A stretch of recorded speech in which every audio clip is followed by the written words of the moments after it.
Nagka-crave ka ba sa Lomi? Yung mala overload na Loming Batangas na swak sa bulsa. Tara guys, at samahan nyo ko ngayong araw at ituturo ko sa inyo ang sinasabi kong Lomihan. Nandito nga pala tayo sa May Lucena City at kasalukuyan tayong bumabiyahe papuntang San Juan, Batangas. Dahil sa di tayo nakapag-almusal kung ano-ano na lang ang naiisip natin. Kung ano-ano nakikita at napapansin at pumapasok sa utak natin. At syempre habang nakasakay tayo sa bus, enjoy lang natin ang ating biyahe. Kaya tumanaw ka lang dyan sa bintana mo at huwag kang tatalon.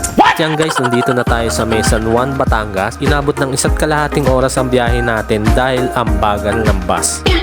Guys, nandito na tayo sa May San Juan, Batangas at pupuntahan natin ang sinasabi kong Lomihan. Kasalukuyang naglalakad na tayo at grabe ang init. At yan guys, nandito na tayo sa sinasabi kong Lomihan sa May Magadya, Pasalubong and Food House. Located nga pala to sa may highway lang. Opposite side ng Palawan Pawn Shop and McDonald's. Bukod sa Lomi, may mga iba pa silang pagkaing binibenta. Kagaya ng pansit at iba't ibang klaseng ulam. At yan guys, order na ako ng Lomi. Ito nga pala ang presyo ng Lomi nila dito. Solo is 80, regular is 120, 210 naman sa special. At yan guys, dumating na ang order natin. Ito nga pala ang 80 pesos na solo size. Sa itsura pa lang ay panalong panalo na tayo. Napakaraming sangkap at itsurang hindi tinipid. At syempre, ito ang pinaka-importante sa lahat. Yung kalamansi na magpapasarap sa ating loming kakainin. Kaya diligan na natin para lalong sumarap. Ito na ang moment of truth. Tara guys, tikman na natin.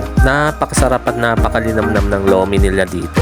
Mapapa-alae ka sa sarap. Good thing dito, ang laki ng serving nila. Kaya kahit hindi ka naman nanghalian ay okay na. Dahil sa nabulunan tayo, order nga pala ako tubig. Naubos na rin ang kinakain ko, kaya full pack tayo at magbabayad na rin tayo.